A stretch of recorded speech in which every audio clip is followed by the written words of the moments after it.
अस्सलाम वालेकुम, मैं हूँ मरियम नवाज़। और मुल्क में एक तरफ क्योंकि हुकूमतें बन रही हैं और उन हुकूमतों के बनने में जो भी मसाइल हैं, इंतखाबात के बाद जो इंटरनेशनल रिएक्शंस आ रहे हैं और मुल्क में जो सूरत हाल बनी हुई है, वो एक तरफ है। लेकिन दूसरी जानिब हमारी अदालतें हैं, जो हमा वक्त एक्टिव रहती हैं और उनके अंदर चलने वाले केसेस से बेसिकली पूरा पॉलिटिकल प्रोसेस ड्राइव होता है। तो यही आज का भी कुछ मौजू है, और वो ये कि इमरान खान के केसेस जो कि यके बाद दीगरे उनको सजाएं सुनाई गई, जिन केसेस के अंदर इंतखाबात से ठीक 8-9 दिन कबल उन्हीं केसेस के में होने वाली सजाओं के खिलाफ इस्लामाबाद हाई कोर्ट में अपीलों पर समाअत थी। इस्लामाबाद हाई कोर्ट का डिवीजन बेंच, जिसमें के chief justice Islamabad high court Aamir Farooq और जस्टिस मियां गुल हसन औरंगजेब शामिल हैं, वो इमरान खान की सजाओं के खिलाफ अपीलों पर समाअत कर रहे हैं। और कितना इम्कान है कि इमरान खान को इन अपीलों पर कोई रिलीफ मिल सकता है, इससे मुतालिक बात करते हैं। आज जब केस की समाअत का आगाज हुआ तो हमें मालूम है 2-3 दिन पहले जब केस की समाअत हुई थी पीर के रोज, तो तब नोटिस जारी हुए थे। और आज जब केस की समाअत का दोबारा आगाज हुआ तो उसके अंदर वफाकी हुकूमत ने कुछ डिलेइंग टैक्टिक्स आजमाने की कोशिश की। तो प्रोसिक्यूशन ने वक्त मांगा कि साइफर केस के अंदर स्पेशल प्रोसिक्यूटर्स हैं और उन स्पेशल प्रोसिक्यूटर्स के नोटिफिकेशन तक इस केस की समाअत को रोका जाए या इस केस की समाअत को मुलतवी किया जाए। तो अदालत की जानिब से थोड़ा बरहमी का इजहार किया गया कि वफाकी हुकूमत का मामला है, अदालत क्या करे, अदालत ने केस चलाना है। तो खैर, इमरान खान के वकला जिनमें सलमान सफ्दर ने साइफर केस के अंदर सुप्रीम कोर्ट में भी इस केस को सक्सेसफुली डिफेंड किया था और इमरान खान और शाह महमूद कुरैशी को जमानत दिलवाने में वहां से कामयाब हो गए थे। उन्होंने ही यहाँ भी इस केस में दिफा शुरू किया है इमरान खान और शाह महमूद कुरैशी का। और फिर अदालत को ये बताया कि जो सजा साइफर केस में सुनाई गई है उसमें 25 गवाहान को एक मैच की तरह जो है वो रात गए तक सुन के इस सजा को जल्दबाजी में सुनाया गया। जब साइफर केस में और तोशाखाना केस में ट्रायल चल रहा था और तीसरा इद्दत में निकाह से मुतालिक केस का ट्रायल चल रहा था, तो बार बार यही डिस्कशन होती थी कि जिस तरीके से, जिस रफ्तार से ये ट्रायल चलाया जा रहा है, जो ट्रायल का तरीकेकार है, ये इमरान खान को फ्यूचर में जाके फायदा दे सकेगा। लेकिन साइफर केस की कहानी कुछ अजीबो गरीब है। साइफर केस के अंदर अगर कोई लूप होल्स थे तो वो इमरान खान के वकला ने दौरान ट्रायल इस्लामाबाद हाई कोर्ट में चैलेंज कर करके बार बार उनको खत्म करवाया। और फिर प्रॉपर तरीके से जो भी कोई कानूनी सुकुम रह गए थे ट्रायल कोर्ट में, उसको दूर करवा के एक प्रॉपर ट्रायल कराया गया। लेकिन फिर भी जो हमारे मंसूबा साज हैं, वो कुछ मंसूबे ऐसे बनाते हैं कि वो गलती हर सूरत छोड़ जाते हैं। तो उन्होंने कुछ गलती ये छोड़ दी कि एक ही दिन के अंदर 13-14 गवाहों के रात 2:30 बजे तक बयान रिकॉर्ड किए, अगले दिन भी किए। और फिर जज से जल्दी-जल्दी सज़ा दिलवानी थी इमरान खान को, और जज अबुल हसनात जुल्करनैन को जो ज़िम्मेदारी सौंपी गई थी, वो उन्होंने इंतखाबात से ठीक 1 हफ्ता कबल पूरी भी कर दी। लेकिन आज जो इस्लामाबाद हाई कोर्ट के चीफ जस्टिस हैं, उन्होंने एक बात कही, और वो ये है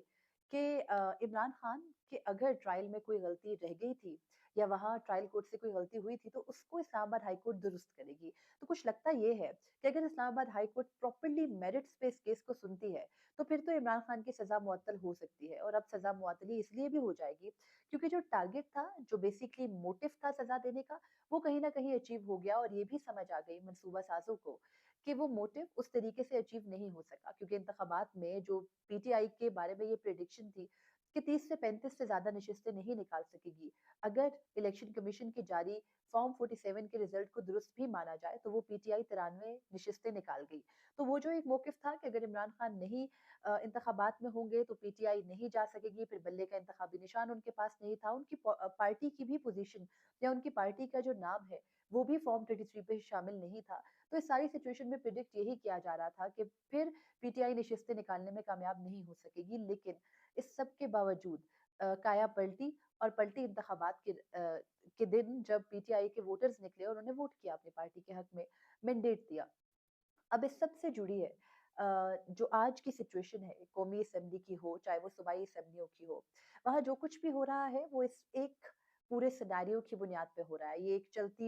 चलता हुआ प्रोसेस था, इंतखाबात से पहले का चल रहा था। इमरान खान को इंतखाबात से पहले 3 सजाएं सुनाई गई थी। तोशाखाना केस में आज इस्लामाबाद हाई कोर्ट ने नैब की एडजमेंट की जो दरख्वास्त थी, यानी केस मुलतवी करने की दरख्वास्त, उसको मंजूर करते हुए 5 मार्च तक उस केस को मुलतवी किया है। साइफर केस की भी समात को क्योंकि विफाक का या प्रोसिक्यूशन का हीला बहाना ये है कि स्पेशल प्रोसिक्यूटर्स इस केस में मुकर्रर हैं, उनकी नोटिफिकेशन के बाद ही इस्लामाबाद हाई कोर्ट केस चलाए, तो उसके लिए भी केस को मुलतवी किया गया है 5 मार्च तक के लिए। ये दोनों केसेस तो अब चले गए ट्यूसडे तक। उसके अलावा तीसरा केस जो कि इद्दत में निकाह से मुतालिक केस है, जिसको कि मैं बार-बार कहती हूँ, आज फिर कहूँगी, तारीख का शर्मनाक तरीन केस है जो किसी साबिक वज़ीर-ए-आज़म पर बनाया गया। और उसमें आज सलमान सफ्दर ने बहुत ही अच्छे दलाइल आप कह सकते हैं दिए, और उन्होंने ये कहा कि जल्दबाज़ी में पहले तो इस केस को डिसाइड किया गया, फिर दूसरी बात ये कि इस केस के अंदर जो दफ़ा लगाई गई ज़ाब्ता फ़ौजदारी के सेक्शन 496 के तहत, वो फ्रॉडुलेंट यानी जाली निकाह से मुतालिक है, जबकि इमरान खान और बुशरा बीबी का निकाह 1 जनवरी 2018 को हुआ।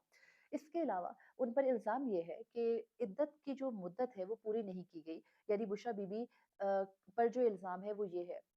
कि उनको तलाक हुई ख़ावर मानिका से नवंबर 2017 में, और वो इमरान खान से निकाह में गईं 1 जनवरी 2018 को। तो उनका कहना है कि सिर्फ़ 48 दिन का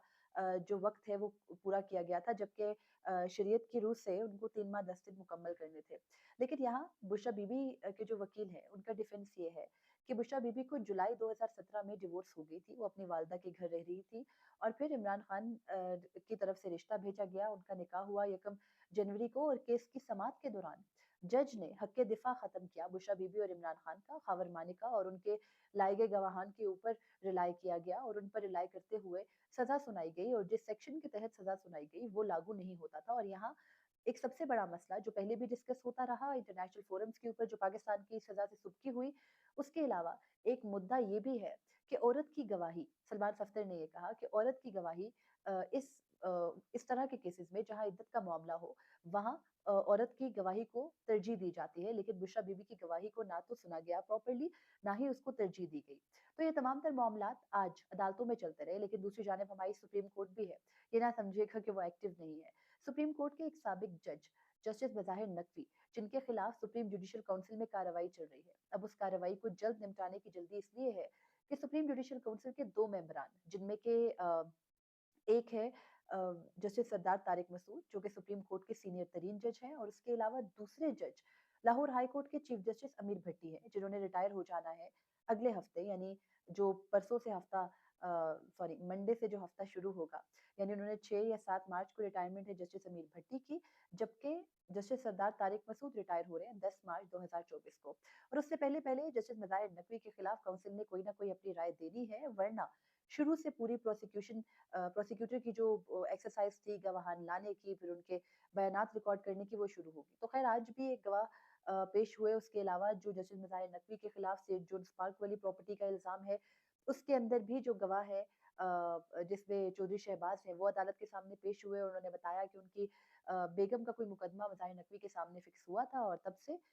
बेसिकली काउंसिल के सामने ये एस्टैब्लिश किया जा रहा है कि बज़ाहिर नकवी एक प्लॉट की, एक घर की, एक ज़मीन की, एक प्रॉपर्टी की के ऊपर नज़र रखे हुए थे, और उन्होंने कई सालों से उस प्रॉपर्टी को अपनी नज़र में रखते हुए, जब